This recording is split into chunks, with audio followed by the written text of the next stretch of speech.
ಏನು ಕೂಡ ನಾಗೇಂದ್ರ ಅವರ ವಿಚಾರಕ್ಕೆ ರಾಜೀನಾಮೆ ಕೊಡಬೇಕಂತ ಒತ್ತಾಯ ಮಾಡಿದ್ರು. ಈಗಲೂ ಕೂಡ ಧರಣಿಯನ್ನು ಮುಂದುವರಿಸ್ತಾ ಇದ್ದಾರೆ ಬಿಜೆಪಿ ನಾಯಕರು. ಈ ಬಿಜೆಪಿನವರು ಪ್ರಜಾಪ್ರಭುತ್ವದ ವಿರೋಧಿಗಳು ಅಂತ ಹೇಳೋದನ್ನು ಸಾಬೀತು ಮಾಡಬೇಕು.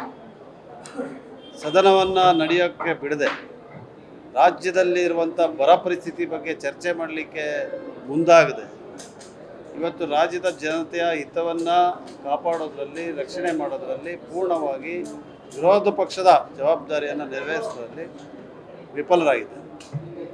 ನಮಗೆ ಕೊಡಗಿನಲ್ಲಿ ವಿರಾಜಪೇಟೆ ವಿಧಾನಸಭಾ ಕ್ಷೇತ್ರದಲ್ಲಿ ಮಾನವಹಾನಿ ಸಂಘರ್ಷ ಭಾಳ ತೀವ್ರವಾಗಿದ್ದು ತುರ್ತಾದಂಥ ಒಂದು ಪರಿಸ್ಥಿತಿ ನಿರ್ಮಾಣ ಆಗಿ ನಾನು ನಿನ್ನೆ ಶೂನ್ಯ ವೇಳೆಯಲ್ಲಿ ಅದನ್ನು ಪ್ರಸ್ತಾಪ ಮಾಡಿ ಮಾನ್ಯ ಸಭಾಧ್ಯಕ್ಷರು ಅದಕ್ಕೆ ಅವಕಾಶವನ್ನು ಕೊಟ್ಟು ಚರ್ಚೆ ಮಾಡುವಂಥ ಸಂದರ್ಭದಲ್ಲಿ ಇವರು ಬಿಡಲೇ ಇಲ್ಲ, ಗದ್ದಲ ಮಾಡ್ತಾಯಿದ್ರು.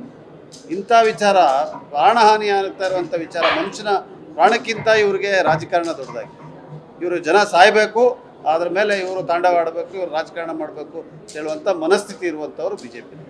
ಅಲ್ಲಿ ಕೊಡಗಿನಲ್ಲಿ ಹೋಗಿ ಬೀದಿನಲ್ಲಿ ಪ್ರತಿಭಟನೆ ಮಾಡ್ತಾರೆ, ಅರಣ್ಯ ಭವನಕ್ಕೆ ಗುತ್ತಿಗೆ ಹಾಕುವಂಥ ನಾಟಕವನ್ನು ಮಾಡ್ತಾರೆ. ಸದನದಲ್ಲಿ ಇದು ಚರ್ಚೆ ಆಗಬೇಕು, ಕೇಂದ್ರ ಸರ್ಕಾರ ರಾಜ್ಯ ಸರ್ಕಾರ ಇಬ್ಬರು ಜೊತೆಗೆ ಸೇರಿ ಇದನ್ನು ಬಗೆಹರಿಸಬೇಕು ಅಂತ ಹೇಳುವಂಥ ಒಂದು ಭಾಳ ಗಂಭೀರವಾದಂಥ ವಿಚಾರವನ್ನು ಮಾತಾಡೋಕ್ಕೆ ಬಿಡ್ತಾ ಇಲ್ಲ. ಅದರಿಂದ ಇವರು ಪ್ರಜಾಪ್ರಭುತ್ವದ ವಿರೋಧಿಗಳು ಅಂತೇಳಿ ಇವ್ರನ್ನ ಧಿಕ್ಕರಿಸಬೇಕಾಗ್ತದೆ. ನಾನು ಇವತ್ತು ಕಸ್ತೂರಿ ರಂಗನ್ ವರದಿ ನಾವು ತಿರಸ್ಕಾರ ಮಾಡಿದರೂ ಕೂಡ ಕೇಂದ್ರ ಸರ್ಕಾರ ಕರಡು ಅಧಿಸೂಚನೆಯನ್ನು ಹೊರಡಿಸಿರುವಂಥದ್ದು 1100 ಗ್ರಾಮಗಳು ಇವತ್ತು ನಮ್ಮ ಮಲೆನಾಡು ಭಾಗದಲ್ಲಿ ಕೊಡಗಿನಲ್ಲಿ ಸೇರಿ, ವಿರಾಜಪೇಟೆ ಸೇರಿ ಇವತ್ತು ಅಲ್ಲಿಯ ಜನ, ಬೆಳೆಗಾರರು, ರೈತರು ಆತಂಕಕ್ಕೊಳಗಾಗಿದ್ದಾರೆ. ಅವರ ಭವಿಷ್ಯ ಏನು ಅಂಥೇಳಿ ಅವರು ಚಿಂತನೆಯಲ್ಲಿದ್ದಾರೆ. ಅದರ ಬಗ್ಗೆ ಚರ್ಚೆ ಮಾಡಲಿಕ್ಕೆ ಅವಕಾಶವನ್ನು ಮಾಡಿಕೊಡ್ತಾರೆ. ಸದನದಲ್ಲಿ ಅವಕಾಶವನ್ನು ಸಭಾಧ್ಯಕ್ಷರು ಕೊಟ್ಟರೂ ಕೂಡ ಇಂಥ ವಿಚಾರಗಳನ್ನು ಸದನದಲ್ಲಿ ಚರ್ಚೆ ಮಾಡೋಕ್ಕೆ ಇವರು ಮುಂದಾಗ್ತಾ ಇಲ್ಲ. ಬರ ಪರಿಸ್ಥಿತಿ ಬಗ್ಗೆ ಚರ್ಚೆ ಆಗಲಿಕ್ಕೆ ಬಿಡ್ತಾ ಇಲ್ಲ ರೈತ ವಿರೋಧಿಗಳು. ನಮ್ಮ ಕಸ್ತೂರಿ ರಂಗನ್ ವರದಿ ಮತ್ತು ಇವತ್ತಾಗಿರುವಂಥ ಸೆಟ್ ಎಕನಾಮಿಕ್ ಎನ್ವೈರ್ಮೆಂಟ್ಲಿ ಸೆನ್ಸಿಟಿವ್ ಝೋನ್ ವಿಚಾರವಾಗಿ ಚರ್ಚೆ ಮಾಡಲಿಕ್ಕೆ ಬಿಡ್ತಾ ಇಲ್ಲ. ಅದರಿಂದ ಬೆಳೆಗಾರರು, ರೈತರು, ಬಡವರ ವಿರೋಧಿಗಳು.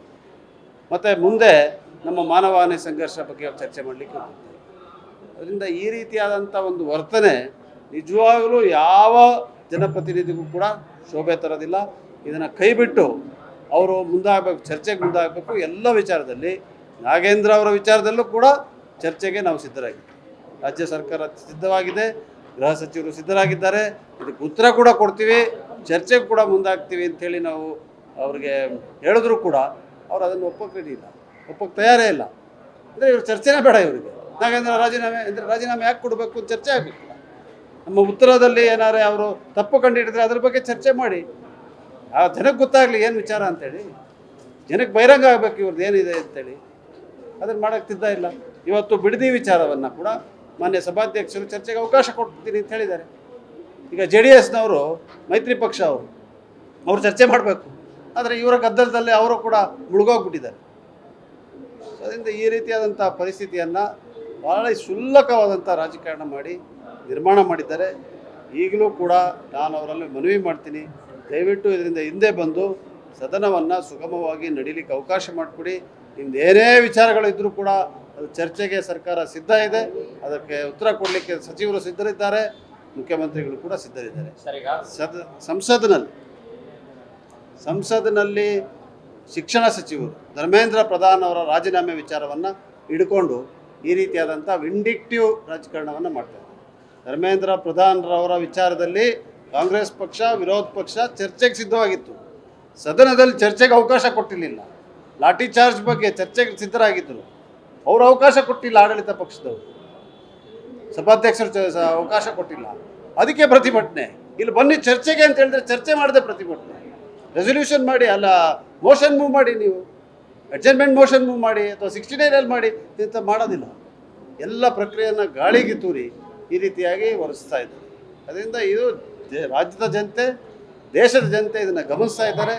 ಭಾರತೀಯ ಜನತಾ ಪಕ್ಷದ ಯಾವ ರೀತಿಯಾದಂಥ ಪ್ರಜಾಪ್ರಭುತ್ವ ವ್ಯವಸ್ಥೆಯಲ್ಲಿ ಅವ್ರಿಗೆ ನಂಬಿಕೆ ಇದೆ ಅಂತ ಹೇಳುವಂಥದ್ದು ಇವತ್ತು ಬಹಿರಂಗವಾಗಿದೆ. ನಾಗೇಂದ್ರ ಅವರ ವಿಚಾರಕ್ಕೆ ಪಾದಯಾತ್ರೆ ಮಾಡಬೇಕು ಅಂತ ಬಿಜೆಪಿ ರಾಜ್ಯಾಧ್ಯಕ್ಷರು ಘೋಷಣೆ ಮಾಡಿದ್ರು. ಆದರೆ ಈಗ ಸದನದಲ್ಲಿ ಇಲ್ಲೂ ಹೋರಾಟ ನಡೀತಾ ಇದೆ. ಅಲ್ಲಿ ಬಿಜೆಪಿ ಕಚೇರಿಯಲ್ಲಿ ಒಂದು ಸಭೆ ಆಗಿ ಎಸ್ ಟಿ ನಾಯಕರು ಪಾದಯಾತ್ರೆಯಲ್ಲಿ ಮಾಡಬಾರದು, ಪಾದಯಾತ್ರೆ ಮಾಡಿದರೆ ಸಮುದಾಯಕ್ಕೆ ಕೆಟ್ಟ ಮೆಸೇಜ್ ಹೋಗುತ್ತೆ ಅಂತ ತೀರ್ಮಾನ ಮಾಡಿದ್ದಾರೆ. ನೋಡಿ ಅದೇ ಈಗ ಇದು ಬೇಕಾದರೆ ಅವ್ರು ಪದಯಾತ್ರೆ ಮಾಡ್ಕೊಳ್ಳಿ, ಬೆಳ್ಳಾರಿಯಲ್ಲಿ ಹೋರಾಟ ಮಾಡ್ಕೊಳ್ಳಿ, ಸದನದ ನಿಲ್ಲಿಸೋದ್ರಿಂದ ಏನರ್ಥ? ಅಲ್ಲಿ ರಾಜಕೀಯವಾಗಿ ನಮ್ಗೆ ತೊಂದರೆ ಆಗ್ಬಿಡ್ತದೆ, ಒಂದು ಸಮುದಾಯದವರು ನಮ್ಮನ್ನು ವಿರೋಧಿಗಳಾಗ್ಬಿಡ್ತಾರೆ ಅಂತೇಳಿ ಅದನ್ನು ಕೈ ಬಿಡ್ತಾರೆ.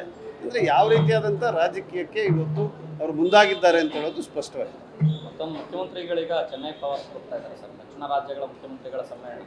ರಾಜ್ಯದ ಯಾವೆಲ್ಲ ವಿಚಾರಗಳಲ್ಲಿ ನಾಳೆ ಮುಖ್ಯಮಂತ್ರಿಗಳು, ನಿಕಟಪೂರ್ವ ಮುಖ್ಯಮಂತ್ರಿಗಳು ಇಬ್ಬರೂ ಕೂಡ ಕಾಂಗ್ರೆಸ್ಸಿನ ಕಾರ್ಯಕಾರಿಣಿ ಸಭೆಯಲ್ಲಿ ಭಾಗವಹಿಸಲಿಕ್ಕೆ ದೆಹಲಿಗೆ ಹೋಗ್ತಾ ಇದ್ದಾರೆ. ದೆಹಲಿಯಿಂದ ಮಾನ್ಯ ಮುಖ್ಯಮಂತ್ರಿಗಳು ಚೆನ್ನೈಗೆ ಹೋಗ್ತಾ ಇದ್ದಾರೆ.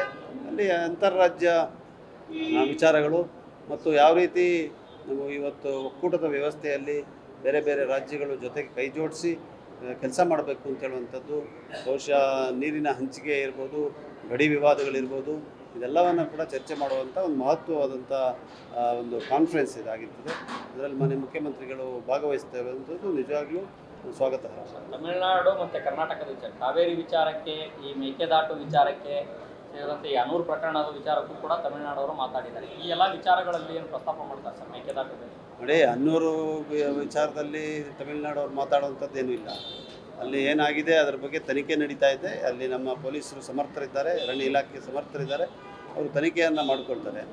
ಮತ್ತು ಬೇರೆ ವಿಚಾರ, ಮೇಕೆದಾಟು ವಿಚಾರ ಇರ್ಬೋದು, ಬೇರೆ ಬೇರೆ ವಿಚಾರಗಳು ಎಜೆಂಡಾ ಏನು ಅಂತೇಳಿ ನನಗೂ ಕೂಡ ಸ್ಪಷ್ಟವಾಗಿ ಗೊತ್ತಿಲ್ಲ. ಆದರೆ ಬಹುಶಃ ಇಂಥ ಬೇರೆ ಬೇರೆ ರಾಜ್ಯಗಳು, ಅದು ದಕ್ಷಿಣ ರಾಜ್ಯಗಳು ಸೇರ್ತಾ ಇರುವಂಥದ್ದು, ಅದರ ಮುಖ್ಯಮಂತ್ರಿಗಳು ಇದರಲ್ಲಿ ಭಾಗವಹಿಸುವುದರಿಂದ ಮುಖ್ಯವಾಗಿರುವಂಥ ವಿಚಾರಗಳೆಲ್ಲ ಕೂಡ ಪರಿಹಾರ ಸಿಕ್ಕುವಂಥ ಸಾಧ್ಯತೆ ಇದೆ ಮತ್ತು ಒಂದು ಹೊಂದಾಣಿಕೆಯಿಂದ ಈ ಒಕ್ಕೂಟ ವ್ಯವಸ್ಥೆಯನ್ನು ನಡೆಸ್ಕೊಂಡು ಹೋಗೋದಕ್ಕೆ ಪೂರಕವಾಗ್ತದೆ ಅಂತ ನಮ್ಮ ವಿಶ್ವಾಸ.